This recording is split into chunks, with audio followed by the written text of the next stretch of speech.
Alright, fams. Welcome to another vlog. I love you guys so much. And like I said, I was going to try to do some daily vlogs if I can. So here I am. I need you to do a big favor though. I need you to smash the hell out of that like button. Subscribe, put the post notifications on, and comment on my videos.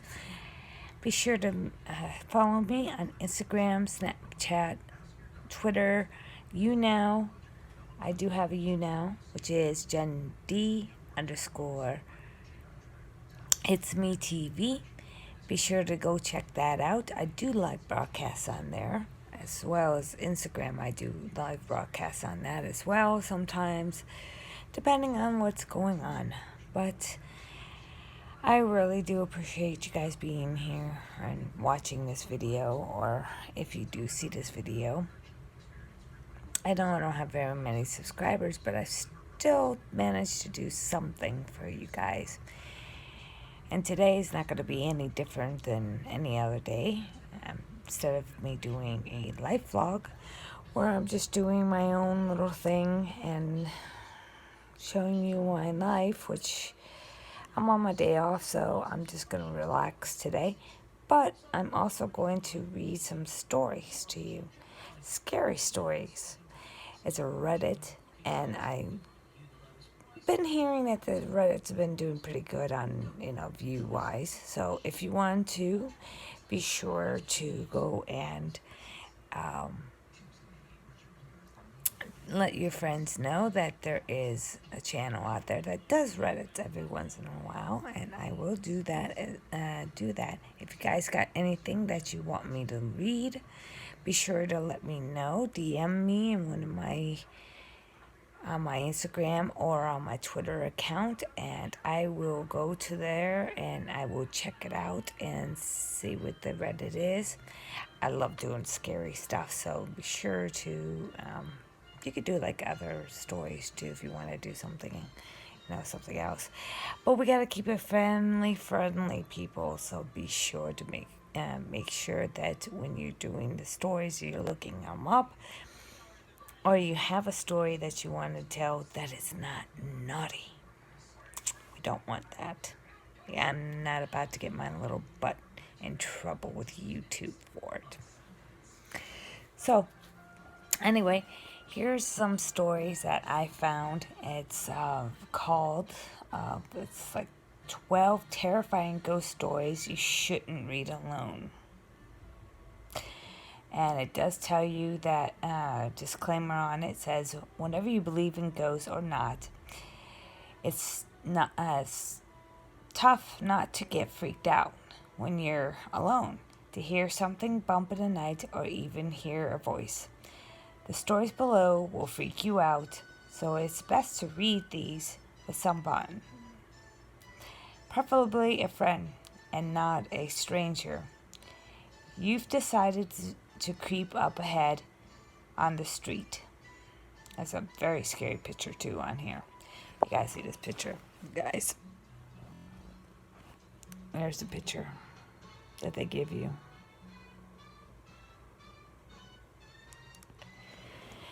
Anyway, here's the story. First story is called Cellphone. A couple months ago, a friend's cousin, a single mom, bought a new cell phone. After a long day of work, she came home, placed the phone on the counter, and went to watch TV. Her son came to her and asked her if he could play with the new phone. She told him not to call anyone or mess with the text messages, and he agreed. Around 11:20, she was drowsy and decided to tuck her son in and go to bed. She walked to his room and saw that he wasn't there. She then ran over to her room to find him sleeping in her bed with the phone in his hand. Relieved, she picked up the phone and back up from his hand to inspect it. Browsing through it, she noticed only minor changes such as a new background, banners, etc. But when she opened up her saved pictures, she began deleting the pictures he had taken until only a new picture remained. When she first saw it, she was in disbelief. It was her son sleeping on her bed, but the picture was taken by someone else above him, and it showed the left half of an elderly woman's face. That is kind of creepy. That is very creepy. I'm sorry. Number 2, Ghost Brother.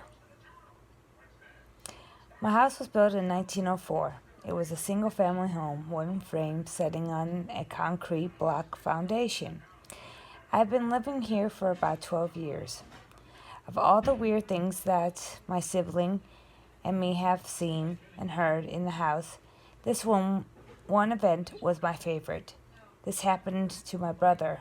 About 10 years ago, my brother and his best friend had started a garage band playing mostly Spanish rock, alternative music, but in Spanish. His friend could only get together on Saturday afternoons. They would practice until the early evening and would usually call it quits by 8 p.m. This was the time I usually showed up and went to bed, because I worked the graveyard shift. This happened in late fall, so the days were getting shorter, and I had just finished a long session when a decision to head to someone else's house came about. My brother handed his car keys to his buddy so he could load up the equipment. Everyone had filed out of the basement, but the tricky part was they needed to walk all the way to the back of the basement, up the back stairs, through the kitchen doorway, down the hallway to the living room, and out the front porch. Everyone was outside sitting in my brother's truck waiting for him. My brother was walking up the back stairs when he remembered he had left his pancakes in a to-go container sitting on the speaker in the basement. He made the decision to go back. Now the basement is not clean. With full sight lines, there had been partitions made, and the boiler and the main heating unit are right smack in the middle. So after my brother walked back, he was about to retrieve his food container when out of the corner of his eye he seen it. It was a shadowy figure right in his peripheral vision. The feeling of dread and uneasiness washed over my brother. He had been taught that if there are in the presence of a spirit or ghost, you feel a bad vibe, to say quick prayer to cuss at it. My brother chose later. He basically told it to go F you. I don't have time for this shit. I decided not to say the F word. My brother started to walk back to the back of the basement and briskly up the stairs, closing the door and turning off the lights. As he was walking out, the light switch on the opposite side of the front door. Luckily, the door was open, and the light from the street lamp was flooding the living room with an amber light. My brother said he felt something at his back, but at no point did he turn around. As he flicked at the last switch of the living room,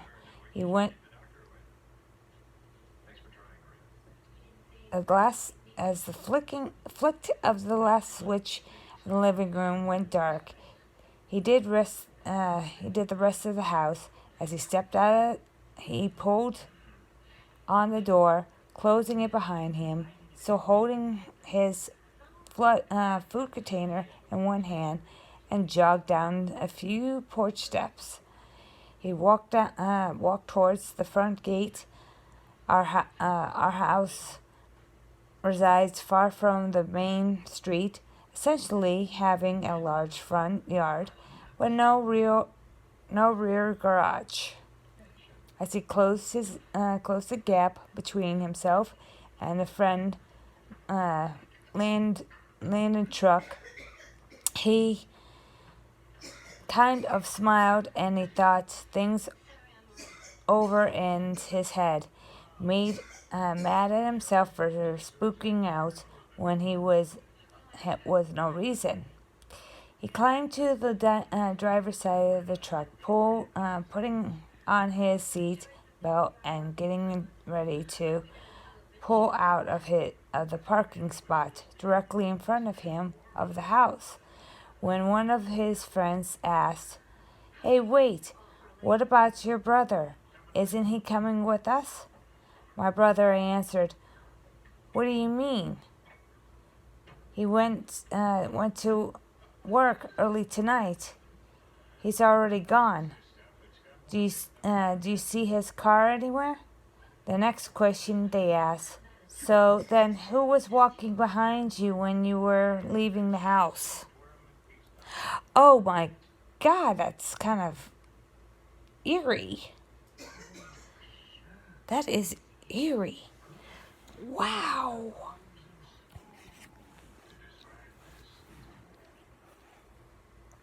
All right. Number 3, the rocking horse.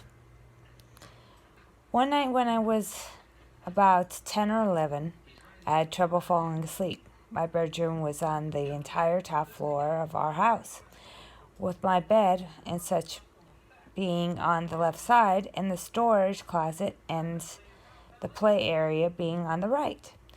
I was laying in bed when I heard a noise from the other side of the room and seeing a rocking horse begin to rock. It was sitting just outside of one of the storage closet doors. It proceeded to rock as its way halfway across the room and stopped dead under the ceiling light.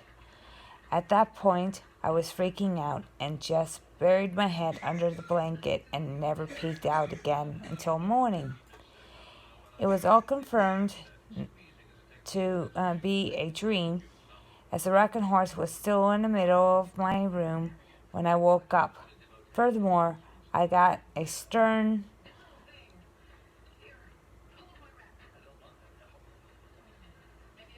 talking to from my parents for being up out of bed playing with my toys well past my bedtime.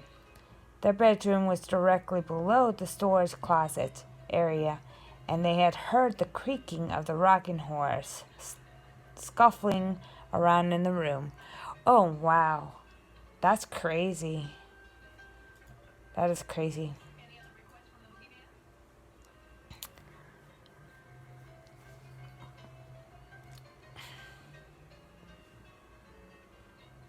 The following. My older sister has a ghost that has followed her for years.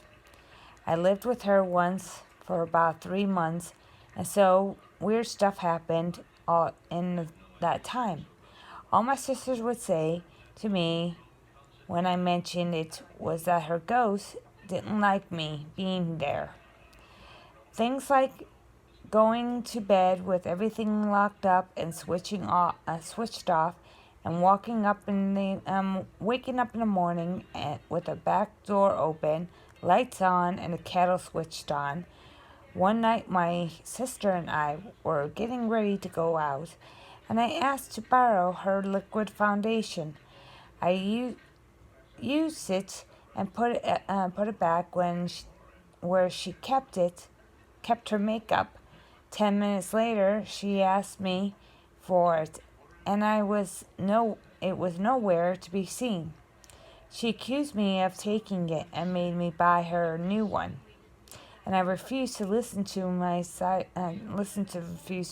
refused to listen to my side of the story. About a year or so later, when she was packing to move to her new house, she found the makeup in the shoebox with some old letters. The shoebox was unzipped up. It was in a zipped up suitcase that was underneath her bed. But probably the most scared I've ever felt in one afternoon was like afternoon when I was only one in the house, which never happened, as I found four other people living here. I arrived home from work and headed straight to the bathroom. All the doors, windows, etc. were closed. I was standing in the bathroom and started squeezing the pimple on my chin. Ew! When a female voice in the hall said, "Stop picking at your zits." It was loud enough and sounded real enough that it was, and at the same time, I thought it was my sister. So I laughed and I told her to F off. And I asked what she was doing for dinner. No answer. I stuck my head out to the hall. No one was there. I searched the house, top and bottom, and there was no one in the home. I sat out on the front porch until someone else got home because I didn't want to be in there by myself. Wow. Yeah. I don't blame you for that one.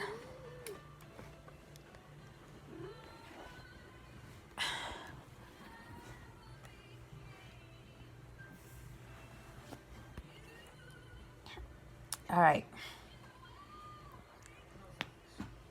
Annie96 is typing.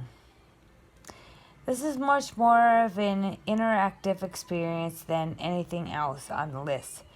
As you read through this WhatsApp conversation, you have to mainly click enter to make each new message appear. It is close to a text-based horror movie you'll find. And there is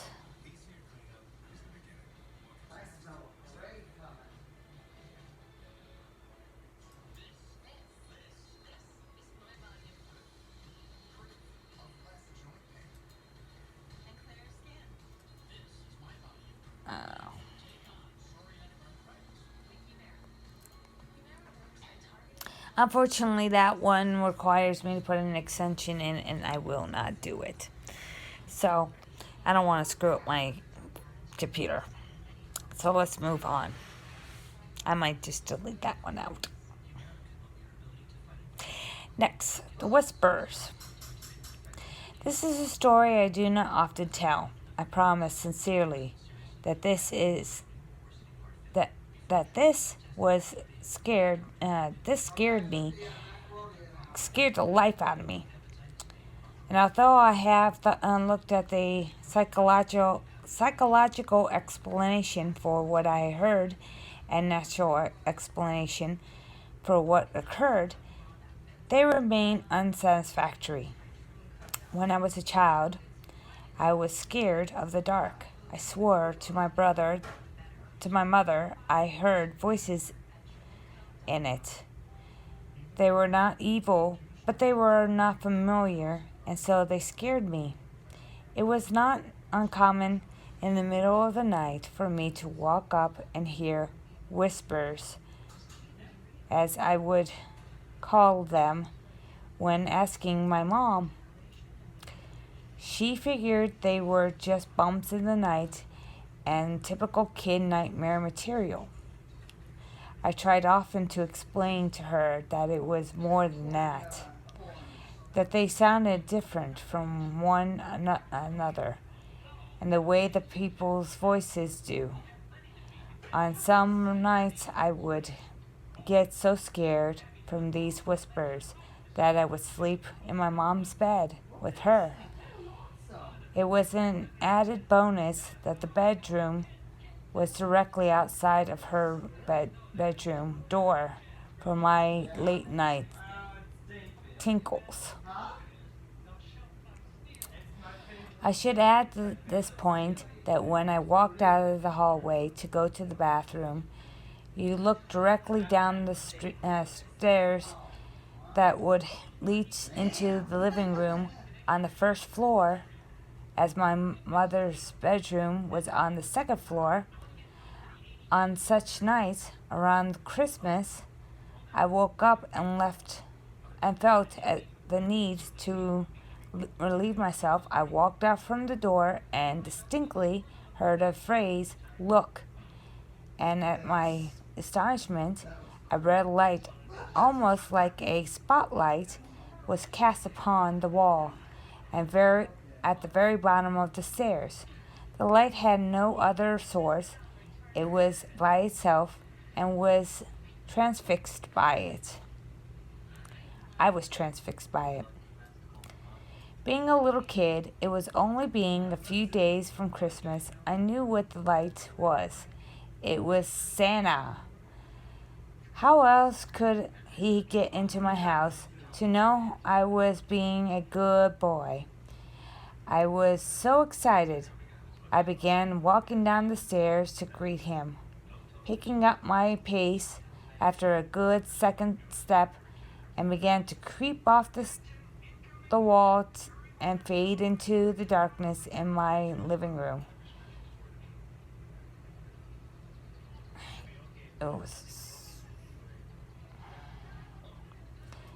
That's when I heard him, the very strong masculine voice, different from the first, not like my father's, not to say that he isn't muscular. It was just just distinctly different. It said, "Stop right now. Go back upstairs."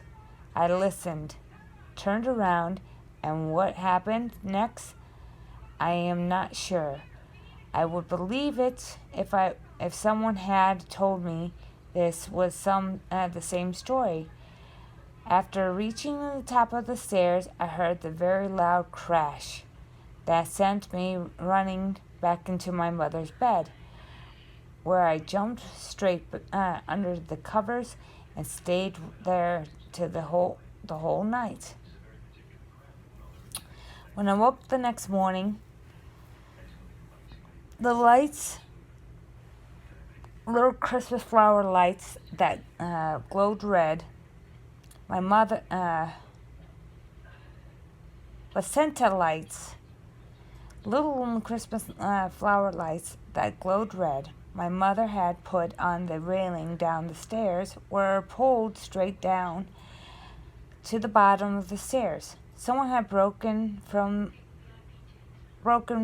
what seemed like a forceful tear, laying in a single pile. The dry sink in my living room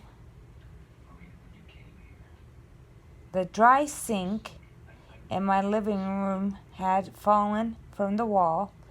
My mother could not explain it. My father was worried. We had been the victims of a home invasion. My sister was crying. There was nothing missing. Nobody had broken in, and there was not seemed to be a reason that this had happened. And then I saw it. I kept quiet about it because I was so afraid I could not force words out of my mouth. There on the edge of the wooden dry sink, which would have been facing up, were 3 indentations where he had finished on the wood had been worn, almost as if a forceful grip, something gripped something down there had grabbed it and threw it down. That was what the bang was. I was mortified. After that day, I never heard a single voice again. I do not like to imagine what was waiting downstairs for me that night, if anything at all. But I can tell you, the reality was that something had physically acted upon two things in my house near the bottom of the stairwell. After this, I had never heard another whisper again, which was sad because in some ways I would have liked to thank the man, masculine energy, that had stopped me from going down the stairs. This happened when I was 7. I am 20 years old now, and because of this incident, I am still afraid of the dark, especially shadowy stairwells. That's crazy.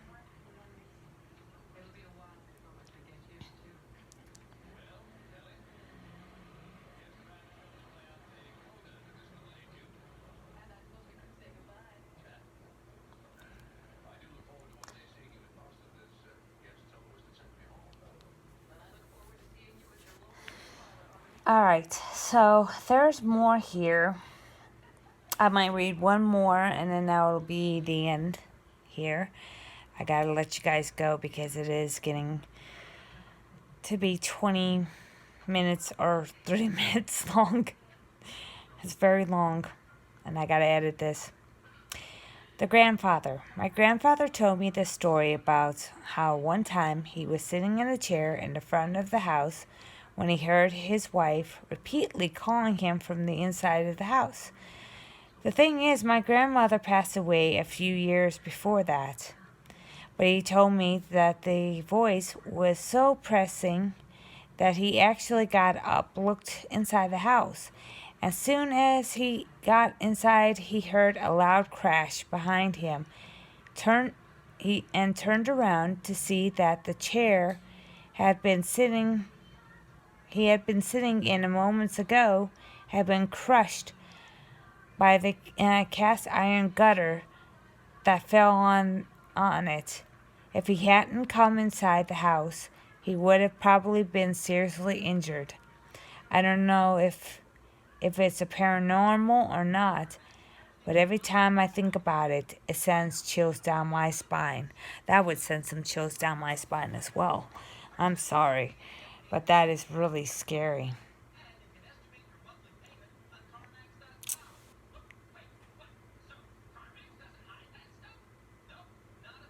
But I will let you guys, that is going to be the end of my Reddit. I might do another one some other time, some other stories or something. But I just want to give you guys a little bit of a story time and give you some scary stories to think about. I don't know if this is going to be... I would like to get a few likes on this, if I could. But in the meantime, I just want to let you guys know that I do very much love you guys, that I do appreciate it. Be sure to subscribe, put your post notifications on, comment in my videos, and like the hell out of my videos, please. That would be very nice. That's the most wonderful thing to see, is to see how everybody likes my videos. Be sure to follow me on Snapchat, Instagram, Twitter, and make sure to check out when I do go live on YouNow. It's at GenD _ It's Me TV, and I will be doing some live streaming there as well. I might actually do some story times there too. I don't know. Maybe. We'll have to see. But on that note, I just wanted to thank you guys. I love you all. I will see you all on the next one. I hope you guys enjoyed this. I know I did. And those stories will leave chills down my spine, that's for sure, and probably give me nightmares. Lucky me. All right, so I will see you next time. Love you guys.